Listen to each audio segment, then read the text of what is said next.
Je vous présente mon application de plan de champ, l'application Hackpad.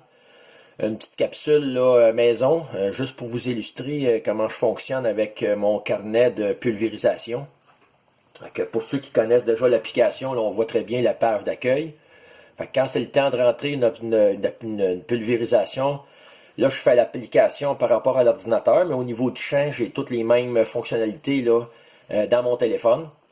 Fait que c'est bien simple, là, si vous voyez bien, je vais aller dans le carnet ici, je vais aller faire inscription, je vais aller choisir pulvérisation. On est en 2019, vous voyez bien. Fait que rajouter une pulvérisation, on va cliquer sur ajouter une inscription. Puis c'est là qu'entre en jeu là, la description de la façon que je fonctionne là, pour toutes les notes que je prends par rapport à une certaine pulvérisation. Là, on voit la date. Je vais aller choisir ma parcelle dans laquelle je vais traiter. Donc, on va donner un exemple. On va aller chercher un champ de maïs qui n'est pas semé encore. On va cliquer dessus pour l'exemple. On va descendre en bas. On va accepter le champ. Fait que le champ est noté ici. Je vais aller rentrer l'opérateur qui est en train d'effectuer la tâche, à côté duquel j'ai mis mon nom puis j'ai mon numéro de permis. Fait que ça s'inscrit automatiquement.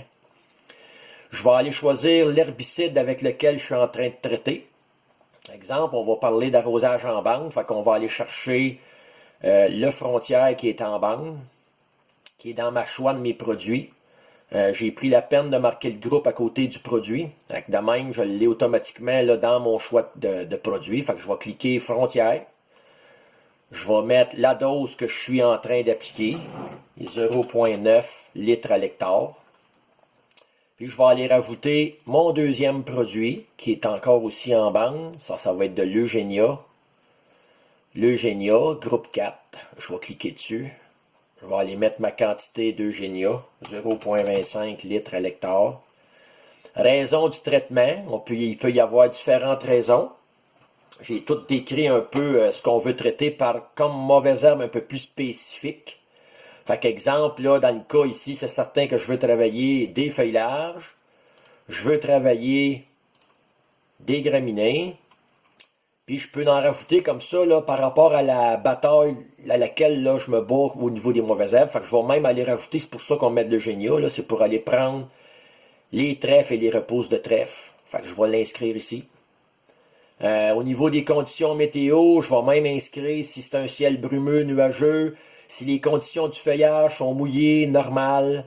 Fait que je peux décider qu'aujourd'hui c'est un ciel ensoleillé, puis que le feuillage est super bien sec là. Je peux même noter la direction du vent. Si le vent vient de l'est, nord, ouest, sud. On va dire pour l'exemple quand le vent il vient du nord. La fameuse vitesse du vent. J'ai mis des brackets là, pour pas être obligé de tout le temps taper des mots, des nombres. Mais dans le crack, ce qu'on nous dit comme kilométrage idéal au niveau des vents, c'est entre 3.5 et 6.5, on est dans la fenêtre idéale. Tu sais, j'ai écrit ça. Entre 6.5 et 11 km, ça commence à faire, faut faire attention. Puis quand c'est en haut de ça, c'est déconseillé. Fait qu'on va dire que pour l'exemple, on est dans la bonne fenêtre, 3.5 à 6.5. La quantité d'eau de ma bouillie, on va dire 100 litres à l'hectare d'eau.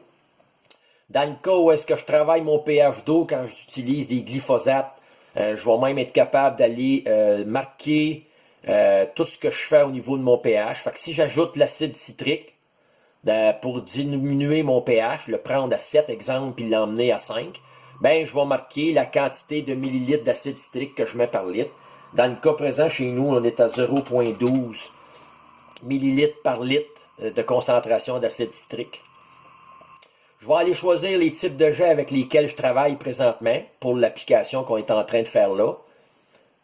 Ça, étant donné qu'on parle d'arrosage en bande, c'est nos 6002 EVS là, pour Even, là, des jets pour utiliser en bande. Ça, c'est nos types de jets. La température extérieure de la journée, on va dire qu'il fait 14 degrés.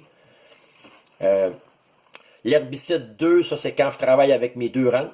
Là, présentement, c'est pas le cas. La raison du traitement encore. Si on ajoute des fertilisants, l'équipement de pulvérisation, c'est vraiment l'équipement qui est sur le planteur du maïs en bande. Puis ensuite de ça, on va enregistrer la donnée. Elle va complètement, immédiatement s'inscrire dans le registre global de notre iPad.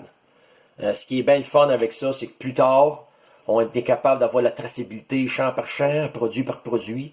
Puis pour quelqu'un qui est un petit peu plus ferré en Excel, on a toute la possibilité d'exporter nos 700-800 lignes, puis de faire des tris là, extrêmement rapidement là, pour trier là, par quantité de produits qu'on a appliqués là, sur toute la ferme.